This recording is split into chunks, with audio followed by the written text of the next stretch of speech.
Ce shiur est destiné pour l'élévation de l'âme de Raymond Rahma Bat Chana, de mémoire bénie.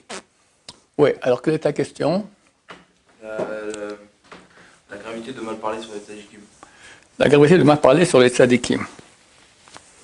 Il faut savoir que quand on parle mal, il y a deux solutions. Ou ce qu'on dit est faux, et dans ce cas-là, on appelle ça Motzi Shemra.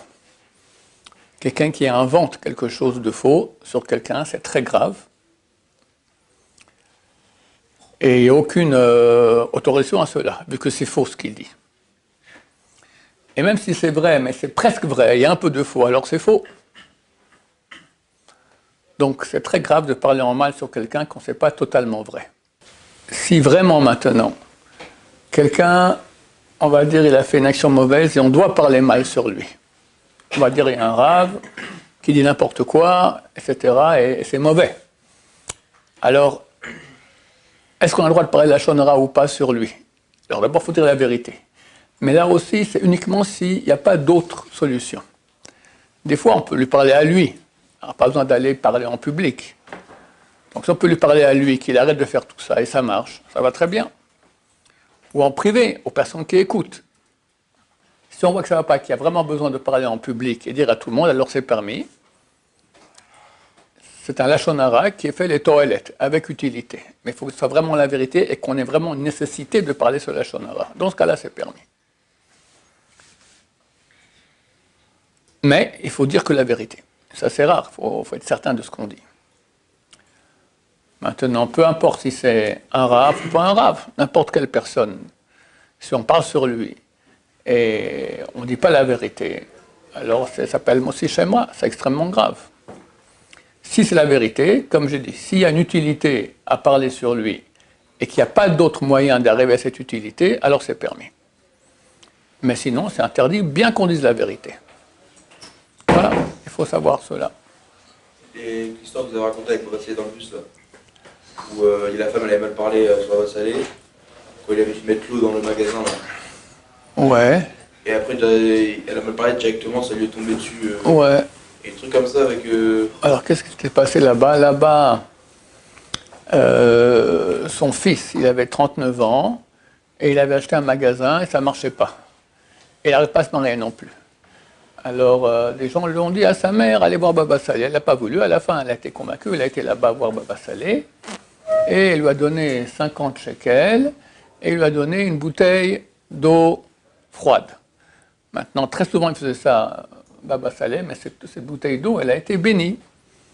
Comme beaucoup de gens font, de mettre leur eau quelque part à un endroit et le bénir. Et après, ça a une action. D'accord? Baba Salé, des fois, il fait beaucoup plus long. Des fois, il reste 2 heures avec la bouteille. Il a béni. Et après, elle a vraiment un pouvoir. Alors, dans ce cas-là, ils ont donné à la personne pour qu'on donne, pour que son magasin fonctionne bien, etc. Et ça n'a rien fait. Alors, la femme, elle en a eu marre. Et elle a jeté l'eau. Elle a dit, ça ne sert à rien, tout ça. Elle a jeté. Le lendemain, son fils arrive au magasin. Et il voit la bouteille d'eau et il voit dessous qu'il y a 50 shekels. 50 shekels qu'il a payé au Baba Salé sont revenus. Comme ils sont revenus, ça c'est Hachem c'est Baba Salé qui envoie zip dans le ciel, comme ça arrive dessous. Il appelle sa mère, c'est toi qui as mis l'argent? Non, c'est pas moi. Alors ils ont compris que du ciel, on a arrêté l'effet de l'eau et on lui a rendu l'argent. Alors elle a été très très embêtée par ça, mais qu'elle est non religieuse, elle est allée voir Baba Salé. Et il n'a même pas reçu, il n'a même pas voulu la voir. Alors elle a pleuré là-bas, et elle est passée par la femme.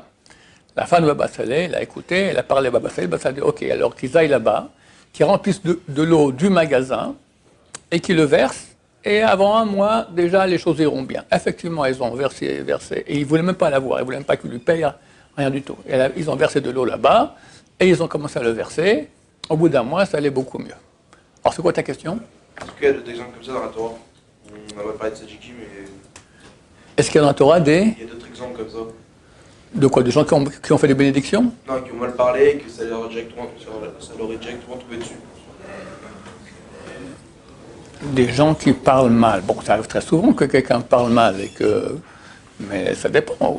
D'habitude, Dieu voit ça et s'en occupe. Mais des grands tzadikim, ils le voient et s'en occupent aussi. Avec Baba Saleh, c'est extrêmement courant qu'il y avait des choses pareilles. Oui. Lorsqu'une personne transforme la vérité, par exemple, si une personne A transforme la vérité sur une personne B, est-ce que ça peut avoir un impact sur ce que Dieu a prévu pour la deuxième personne? Donc, il y a une personne A et une personne B. La personne A dit des choses sur la personne B qui sont fausses. Et tu dis, est-ce que ça peut avoir un effet sur la personne B? Oui, ça peut avoir de l'effet. Bien sûr, la personne B, elle a des chovotes, elle a des dettes envers Hachem. Et le fait que quelqu'un parle, ça peut aider dans ce sens, bien sûr. C'est ce qui se passe quand on fait un Lachon Hara. Il faut comprendre que dans le monde, tout le monde mérite du Lachon Hara. Tout le monde, il a des choses mauvaises. Mais dans le ciel, on met ça de côté. On ne fait pas attention à ça. Parce que Dieu ne juge pas tout le monde de façon la plus directe et la plus négative qu'il puisse y avoir. Il les juge aussi positivement. Donc il voit qu'ils ont fait des péchés, mais il laisse cela de côté. Quand viennent les forces du mal, tu as parlé mal sur cette personne-là. Dans le ciel, ça réveille les forces du mal, qui vont et qui l'attaquent. Bien que les forces du mal savaient, mais elles sont laissées de côté. Tu as attaqué, tu as rappelé cela, ça réveille dans le monde. Et les forces du mal vont dire, elle mérite cette personne-là maintenant, qu'on parle mal sur elle et qu'on lui fasse du mal. Et on lui fait du mal. Donc, quand nous, on nous fait du mal, il faut savoir que c'est triste pour nous, mais d'un côté c'est bien, parce que ça enlève les dettes. Mais ça aurait été préférable que rien ne se fasse, et qu'on fasse tchouva jusqu'à Yom Kippour, et comme ça on ne souffre pas. Donc quand on parle sur quelqu'un, ça amène sur lui des malheurs. Hachem Ishmor. C'était ça ta question? Oui. Ça veut dire, si je fais de la shonara sur quelqu'un, ça peut m'amener des malheurs. Tu fais un shonara qui est vrai ou faux? Quelque chose de vrai, tu dis? Vrai ou faux? Faux, non. Faux, ça fait rien du tout, parce que tu dis n'importe quoi, donc ça fera tomber sur toi des choses mauvaises. Mais quand c'est vrai, ça a un effet dans le ciel. On entend que c'est une chose qui est vraie, et les forces du mal dans le ciel, elles se réveillent à cause de ça. Ils savaient, mais ils laissaient de côté. Comme je dis, il y a le mal qu'on laisse de côté, le bien qu'on laisse de côté. Maintenant, quand le mal se réveille, et il va dire tout ce qu'on a fait de mal, ça agit effectivement qu'on puisse avoir du mal. C'est pour ça que c'est pas bien que les gens parlent la shonara sur nous, parce qu'effectivement, ça a un effet négatif dans le ciel, et ça peut entraîner qu'on ait toutes sortes de malheurs. Hachem Ishmor. Hachem Ishmor. Moi, j'avais donc une maladie dans la tête au mois d'août. Normalement, les médecins ont dit j'ai 3 mois à vivre. Dans le cancer, il y a 4 niveaux. J'ai le numéro 4, le pire. Et j'ai 3 mois à vivre et voilà. Alors, j'ai commencé à prier à Dieu, etc. Après, le médecin, il y avait 3 médecins. C'était une des 3 qui a dit que j'avais 3 mois à vivre, après j'allais mourir. Mais le grand médecin, il a dit non, moi je pense que tu as 2 mois, tu as le cancer numéro 2 ou numéro 3, pas numéro 4. Numéro 2, numéro 3. Bon, c'est méchant, c'est très méchant aussi. Alors, il a fait une fois, il a pris une partie, et ça restait pas clair. Alors, il a repris une partie, il l'a envoyé en Allemagne, pendant 3 semaines. Et 2 jours en Rosh Hashanah, j'ai reçu qu'il n'y avait rien. En fait, j'avais un cancer numéro 2 ou 3, et Dieu a fait un grand miracle, parce que j'ai demandé à tout le peuple de prier, à tout le monde. J'avais 20 000 personnes qui ont prié dans le monde. Énormément de gens ont prié, énormément. Et les tzadikim, etc. J'ai voir les tzadikim vivants, les tzadikim morts, d'accord. Et ils m'ont tous béni. Et Baruch Hashem, il n'y avait plus rien. La maladie, elle est complètement partie. Bon, Baruch Hashem. Mais 2 jours après, vu que je dis ça sur Internet, dans le ciel, quand tu fais de la pub en public, ça amène le mal. Tu as parlé, j'ai rien du tout, je suis bien, Baruch Hashem, complètement guéri. Dans le ciel, les forces du mal ne sont pas contentes. Alors ils m'ont amené une autre maladie que jusqu'à aujourd'hui, c'est un, comment on appelle ça, j'ai des caillots de sang, de pierre dans le corps, Et ça prend entre 6 mois et 1 an pour que ça parte. Donc je prends des pilules le matin et le soir, tous les jours. Et bon, alors j'ai ces maladies-là, mais bon, tous les jours ça va un peu mieux. Et puis c'est la réparation. Voilà. Si j'avais rien dit à personne, c'est mieux de pas. Je comptais aller faire un grand repas avec au moins 150 personnes de remerciement à Hachem. Et en fait, j'ai connu des gens qui voulaient le faire. Et le petit-fils de Baba Saleh, c'est le Rav à Boursera qui habite au nord, qui a dit non, ne pas faire. Pourquoi ? Parce que dans le ciel, tu vas dire maintenant que voilà, on t'a fait des mitzvot, tu es protégé, les forces du mal viennent et te font de mal. Donc c'est mieux de pas. Je ferai un petit repas bientôt avec ma famille, très fermé comme ça, pour remercier Hachem, mais pas en grand public comme que je voulais le faire. Parce que je pense que quand j'ai dit que j'étais guéri du cancer, alors paf, 2 jours après, c'est venu tout de suite plein. J'ai plein de morceaux de chair qui ont durci, d'accord, dans les jambes, dans le bras, j'avais un dans la tête aussi, bon, il est parti. Et voilà, donc il y a une grande bagarre entre le bien et le mal, et si tu dis en public que tout va bien, le mal vient et te fait des problèmes. Oui. Là, vous avez dit de dire au grand public, d'annoncer des bonnes choses au grand public, ça peut amener des mauvaises choses. Ouais, absolument. Que faire un plus ou moins grand mariage, c'est un problème. Un grand mariage, Le fait d'avoir... ça peut faire un problème. C'est un grand mariage, regarde. Il y a 2 problèmes. Un, il y a les forces du mal qui vont dire pourquoi il mérite un mariage pareil. Quand tu fais des grandes choses en public, les forces du mal voient ça et elles peuvent se venger. Ça, c'est une chose. À part ça, il y a les gens. Les gens, quand ils te regardent avec haine, parce qu'ils considèrent que tu fais quelque chose de bien et eux non pas, alors ça a un impact. C'est très grave. C'est très grave. Alors on peut... il y a des adresses, on leur écrit, ça coûte 60 shekels, d'accord, et eux te disent combien ils voient dans ta tête, d'accord, tu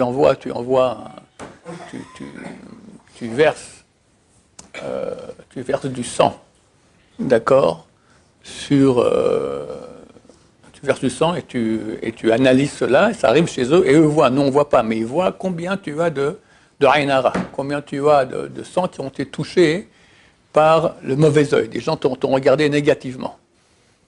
Maintenant, quand tu fais ça, eux, ils annulent ça. C'est bien. C'est bien. Donc, ça vaut la peine, après qu'on fasse un mariage ou quelque chose, on s'est montré, d'envoyer à ces adresses-là de gens qui analysent ton Aïn Hara, et ils annulent comme ça. Ils annulent comme ça, tu n'as pas de... Sinon, tu payes pour le Aïn Hara. D'accord, Aïn Hara, il dit, voilà, tu as des mérites, il faut payer pour ça. Toi, tu ne veux pas d'habitude. Et hop, tout à coup, il y a toutes sortes de ce que j'ai moi actuellement. Voilà. Vu que quand j'étais malade du cancer, après j'ai annoncé à tout le monde, c'est fini, j'ai plus rien. Là, les forces du mal disent, t'as plus rien, tac, ils m'ont envoyé quelque chose d'autre directement. Donc cette maladie que j'ai des choses, ça prend beaucoup de temps. Hein. Ça prend entre 6 mois et 1 an à réparer. Voilà, Bezrat Hashem. Oui. Il y a des ségoulottes, des ségoulottes conseillées, pas autorisées, des ségoulottes moins conseillées. Quand on t'a fait déjà Aïn Hara, ou pour pas qu'on te fasse Aïn Hara, il faut pas montrer. Il faut pas montrer. Voilà, comme je vous ai dit, je vous ai pas dit. Je comptais faire un grand repas avec tout le monde, au moins 150 personnes, comme quoi, voilà, Et j'ai rencontré quelqu'un d'autre qui lui aussi, il a eu le cancer pendant 2-3 ans. Pour finir, il a guéri. Il voulait faire un très grand repas avec 400-500 personnes. Et il a écrit à Rabbi Abou Hatzera, qui habite au nord du pays, il lui a dit non, ne fais rien. Si tu fais un grand repas pour beaucoup de monde, ça fera un Aïn Hara. Et quand j'ai appris ça, je me suis dit, moi non plus, je voulais faire un grand repas, d'accord, au moins 150 personnes, pour leur dire que, au Hachem, j'ai vu, mais ça va. Non, parce que quand tu vois et tu racontes ça à tout le monde, ça fait du Aïn Hara, ça fait du mauvais œil, et tu auras des malheurs. D'accord ? Comme je te dis que quand j'ai eu le cancer, c'est parti, j'ai annoncé à tout le monde, et 2 jours après, tac, j'ai eu une autre maladie. Dans le ciel, on se venge de cela. Donc c'est bien de rien dire du tout, tu fais un petit truc comme ça, en privé, parce qu'il faut remercier Hachem. Mais tu fais en privé. Ça, c'est une chose. Ensuite, qu'est-ce que tu as demandé? S'il y a des sgoulottes, comme le plomb, des choses comme ça. Alors, qu'est-ce qu'on fait? Si on nous fait de Aïn Hara, alors il y a la sgoula où tu appelles des gens, où tu vas les voir, ou bien on peut par Internet, d'accord? Eux font une prière comme ça, avec des pierres, avec ils versent qu'est-ce qu'ils versent? Du plomb qui a bouilli, d'accord? Et ça part. Et ils te disent combien ils voient de moi. Chez moi, on a vu 5 œils, d'accord? Des gros yeux, des petits yeux, d'accord, les gens. C'est-à-dire que tu as du Aïn Hara, et eux, ils éliminent ça. Ça vaut la peine de le faire. Qu'est-ce qu'il y a d'autre à faire contre le Aïn Hara? A priori, ne pas trop se vanter, d'accord? Il y en a, c'est vrai que chez Ashkenazim, ils sont beaucoup moins sensibles à ça, ils font ce qu'ils veulent. Chez Saradim, ils sont plus sensibles. Ils sont plus sensibles. Voilà. Donc, quel était le sujet? C'était elle parlait sur les tzadikim. Ah, on parlait sur les tzadikim. Voilà, alors dans Hachem, il ne faut pas parler. Et quand on a même nous dit bien, faire les choses très en douce, pas trop le montrer à tout le monde, parce que les forces du mal ne sont pas contentes. D'accord? C'est les forces du mal qui t'attaquent à cause de cela. Voilà, Bezrat Hachem. Très bientôt viendra Mashiach, et là on pourra montrer tout ce qu'on veut de bien. Il n'y aura plus de mal. Et on aura toutes les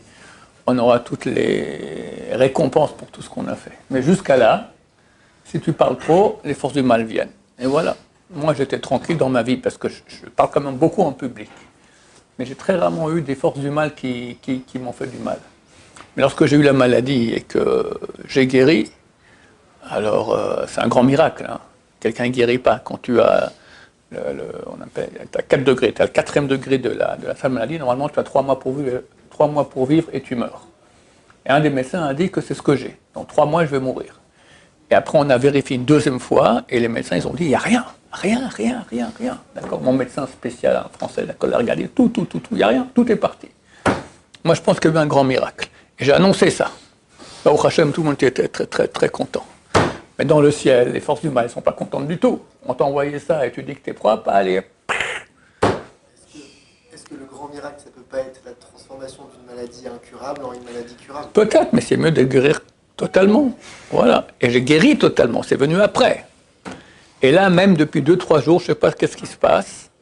Depuis quand c'était? Je crois depuis Shabbat. Là, j'ai eu ça encore maintenant. Je me réveillais, après du coup, dernièrement, tout à coup, je me sens mal. Si je suis debout, je tombe par terre. J'étais à la synagogue samedi matin, je suis tombé par terre, carrément. Je suis rentré chez moi. Après, c'est encore une 2e fois, une 3e fois. Ce matin aussi, je me réveillais. Après, je rentre dans mon bureau, tout coup, je suis vite assis, d'accord? 1-2 minutes comme ça, les forces du mal qui viennent et qui m'embêtent. Pourquoi? Parce que peut-être j'en parle trop, d'accord? Il faut... chaque fois qu'on montre les forces du bien en public, les forces du mal viennent et nous embêtent. Ils ne veulent pas. En tout cas, dernièrement, on m'embête beaucoup, d'accord? Donc il faut y aller relax, Bezrat Hachem, le plus caché possible. Voilà, Bezrat Hachem. Alors que Dieu nous sauve, Bezrat Hachem, on va faire les choses discrètement. Et ça vaut la peine quand on a fait de ne pas trop se vanter de ce qu'on a. Et ça vaut la peine, il y a des prières qu'on peut faire à Hachem contre le Aïn Hara. Donc on se dit, voilà, enlève-moi tout le... quelqu'un par exemple qui s'est vanté de ce qu'il a, d'accord? Ça vaut la peine de prier à Hachem, qu'il n'y ait pas de Aïn Hara. Baruch Adonai, l'olam, amen va amen. Bonne journée messieurs.